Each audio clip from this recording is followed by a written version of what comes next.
found it in a very curious place. I found it in a library in Copenhagen, where it comes from. And what's curious about it is that it was a book about the internet. And so it was my very first exposure to the internet in this physical book format. What a strange thing to discover in a book format. So back then I was half through high school, and when I found that strange book, I started looking at it, and it was treating other protocols on the web on the same level as the protocols we use today to access web pages.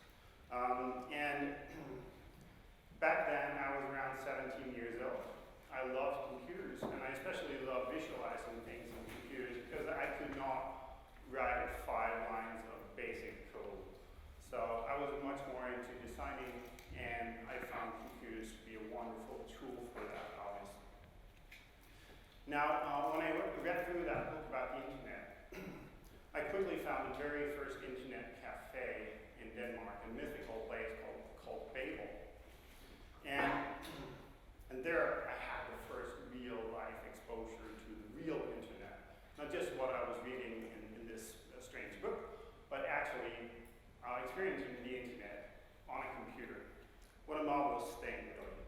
So, and what happened that moment was that the internet simply just changed my life course. And I quickly became completely obsessed, not with the internet itself, but with the access to knowledge. If I wanted to learn everything there was to learn about mental status, which I really wanted to back then, I could. It was super easy already back in 1995. But because of that obsession, I never went on to university. So the education system was not really able to move quickly enough. And I was into web design and human-computer interaction and all those things, and I was reading Wired magazine like it was sacred scripture, basically. And I had 0 options for an education for myself at that time. So I came to the completely obvious conclusion that I had better start an academy myself, for myself. So I launched what was then known as the Skjoldan Design Academy. And forgive me, I was very young. It was a crazy idea, but I couldn't find the kind of digital design education back then that I really wanted. So I surrounded myself with very, very experienced teachers and administrative staff, all with the purpose of educating one student, which was me. So back then, we was in the year 2000, and I obviously had no problem at all finding a digital agency who was super keen on sponsoring that education. So I asked if I could kind of reinvent the education system just for myself with an academy with one student, and they said, sure thing. So that was back in early 2000. You were able to do such things back then. And what really happened was this. The internet kind of taught us to believe that we could just invent everything we needed in this changing world.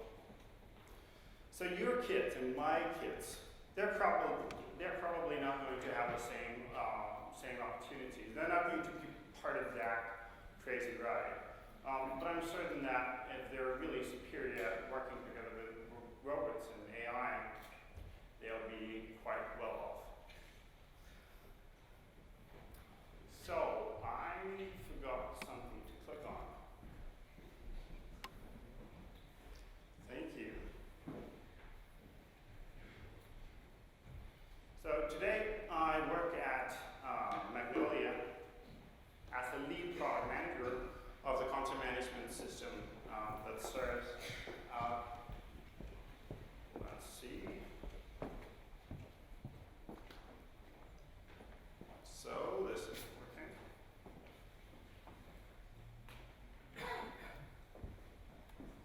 There you go. Okay, thanks a lot. So we're serving this an amazing range of clients that use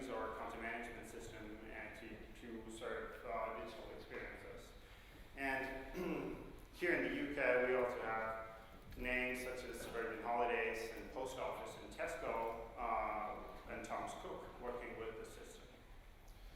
So all that background is important because of this. There is really a great habit in constantly searching. And what I also learned back then was that I didn't have to stay within one field. Because I didn't have the educational background that kind of limited me to a particular space, I was able to move quite freely around different areas. And a few years ago,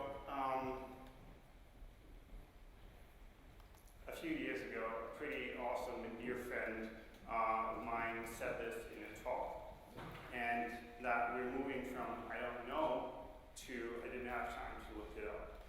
And that is a huge shift, really. So if you don't need to possess knowledge, you need very easy access to it.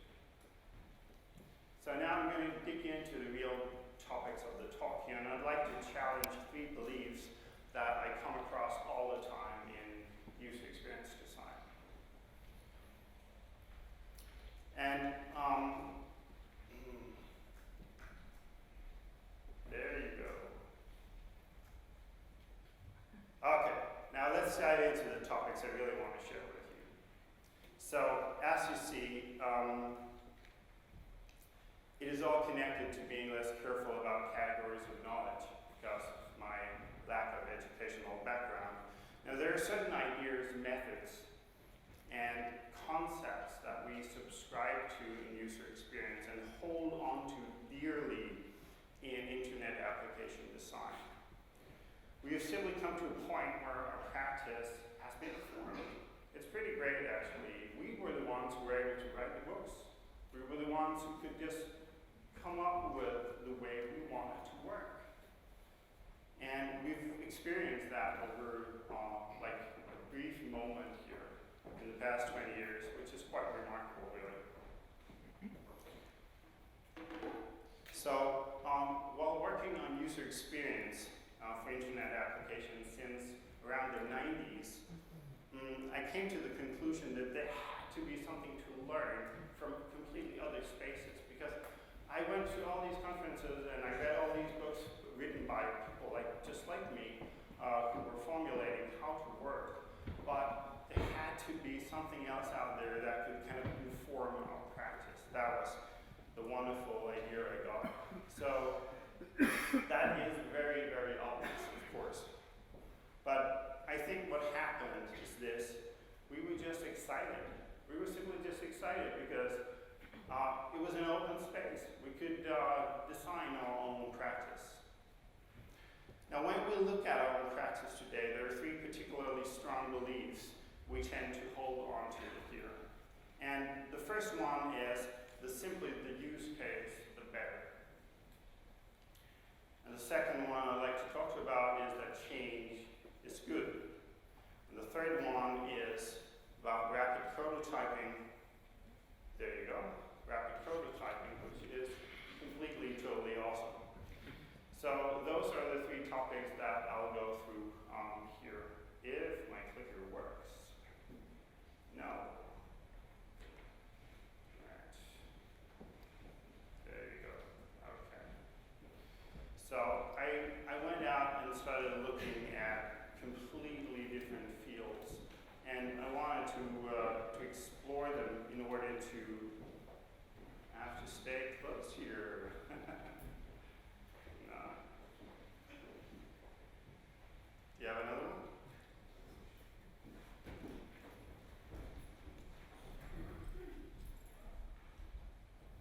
Okay, thanks. Let's see if this works better. So I went out and I started looking into completely different fields than user experience design in order to get inspiration. And today we'll look into architecture and theology and sociology and industrial design. So the 3 more specific areas that I kind of draw inspiration from are master planning in the world of architecture and urban city planning. And the next one is something called ritual theory. And lastly, I'm going to look into concept cars and haute couture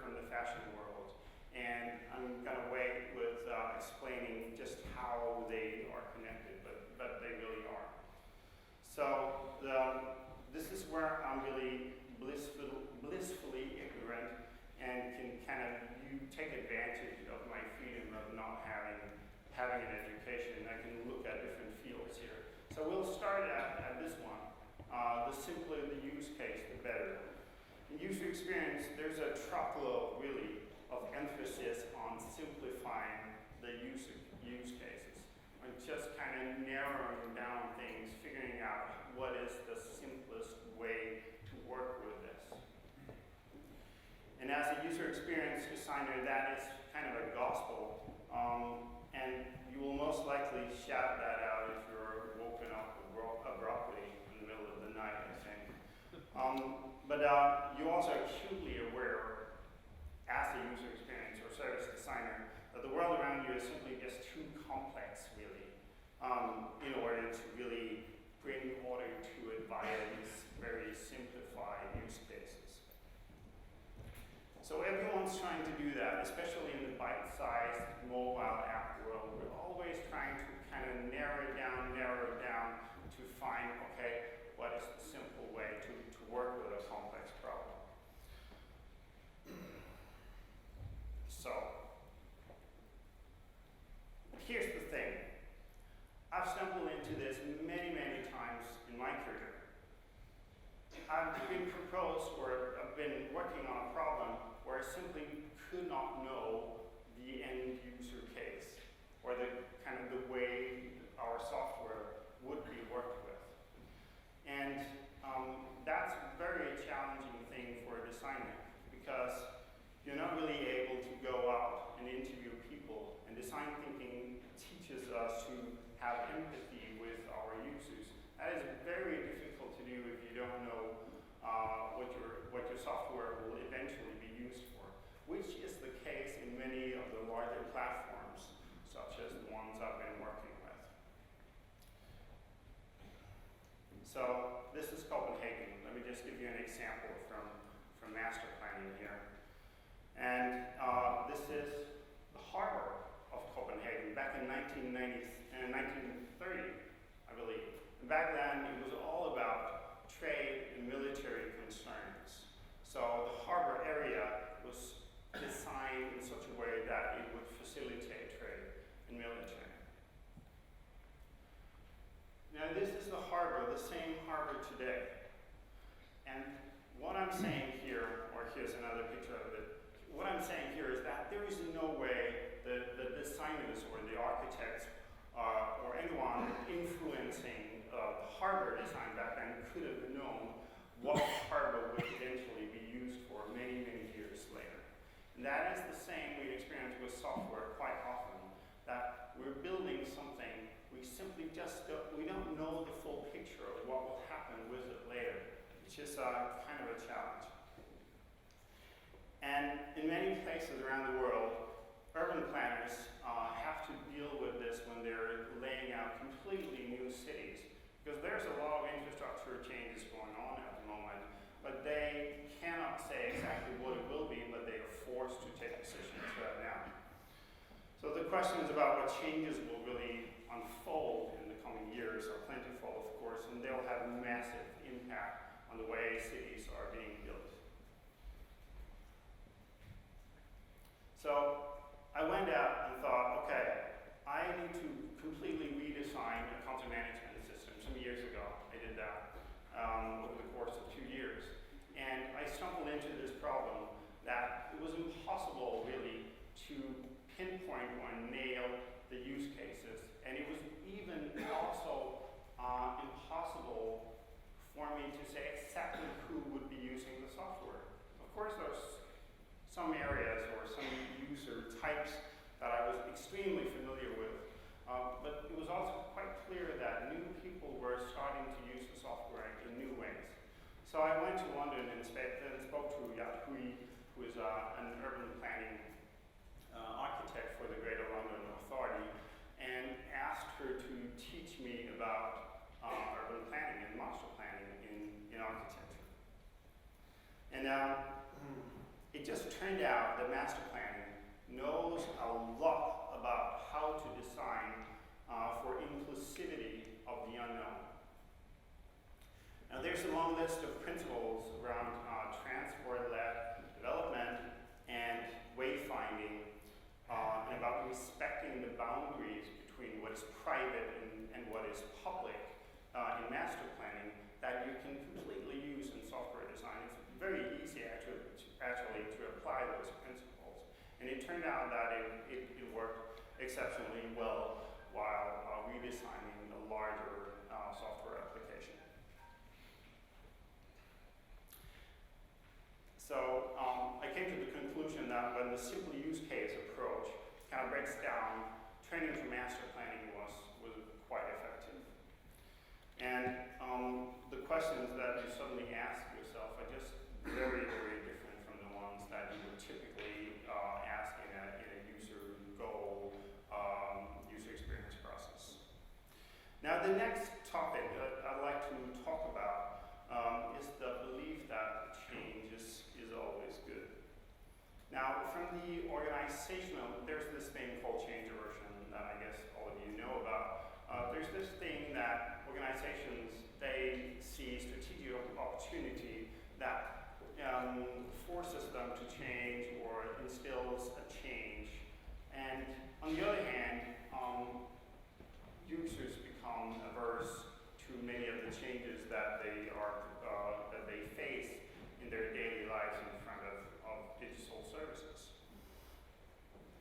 And so what does change aversion really mean? It means that it is a state of discomfort and anxiety when something familiar is replaced with something unfamiliar. Now that's something we all have to cope with as users when tools that we depend on change. And as organizations, we have to manage that change process. So in many projects, I had to figure out how to kind of minimize or combat change aversion. There's a great framework for that built by Google, and I found all kinds of different methods to minimize and mitigate problems of change aversion. But the most interesting one I found was ritual theory from theology and sociology. They kind of share that field. And I went into that space, and it turned out that there is a way to mess with our habits as human beings. Because typically in a user experience design process, you tend to look for user goals.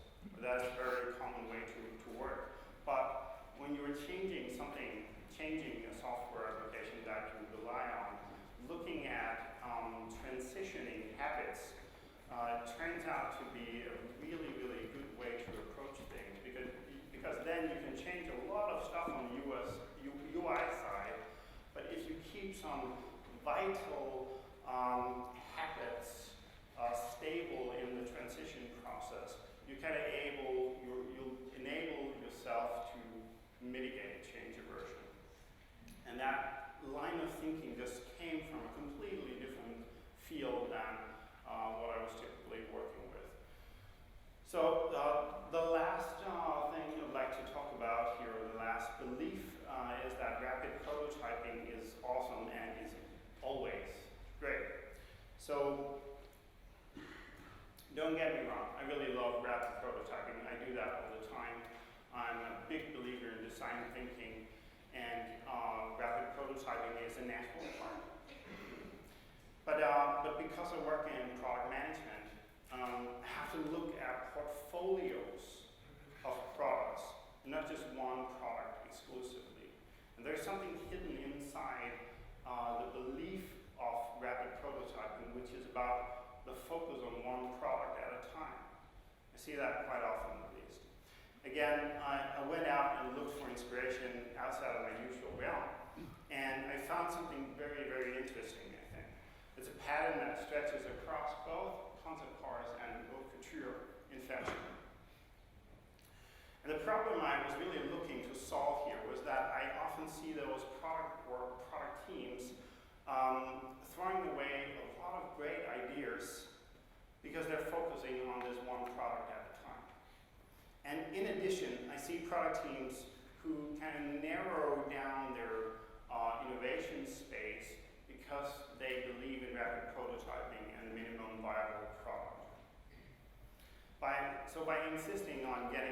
sellable product to market as soon as possible, which is kind of the gospel nowadays, you also limit yourself. Now, it just so happens that the automobile industry and the fashion world, they kind of solved that problem decades ago. There's a ton of good things to learn from these fields here. So let's look at the differences of how we normally prototype and the way prototypes are considered and treated in the automobile industry and fashion. So first of all, normal prototyping, this is very simple. Here on the top, the darkest triangle on the top is the sellable product. And at the bottom you have rapid prototyping going on, then in the middle you have the candidates for the sellable product.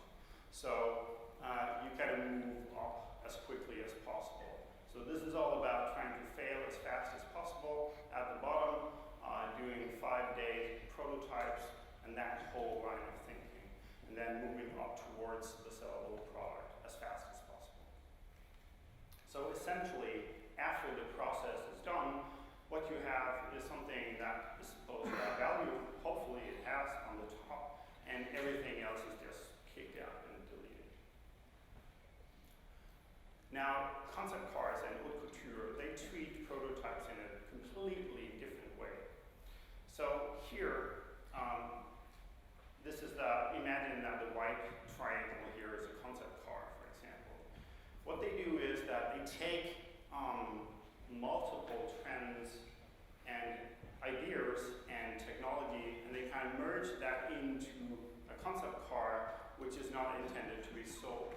It's not intended to be sellable at all. They put a ton of effort into producing something that you cannot sell. But there's a good point to doing that, because when you have a great concept car, you're able to atomize it into multiple products afterwards. So at the top here, the black triangles are sellable products that all derive from a concept car or a haute couture dress.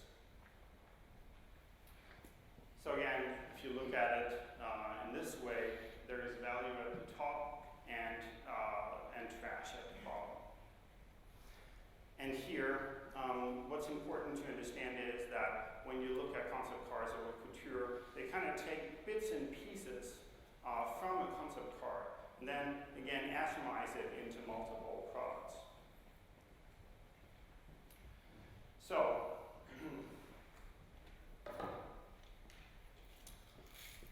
what I'm saying here, and this is a very, very superficial way to go into 3 very large fields, because there's a lot to each one of them.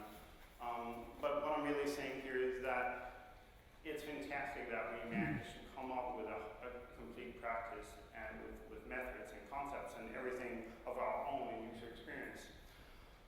But it just turns out that there is a heck of a lot to learn from completely different spaces. And I'd just simply like to encourage you to start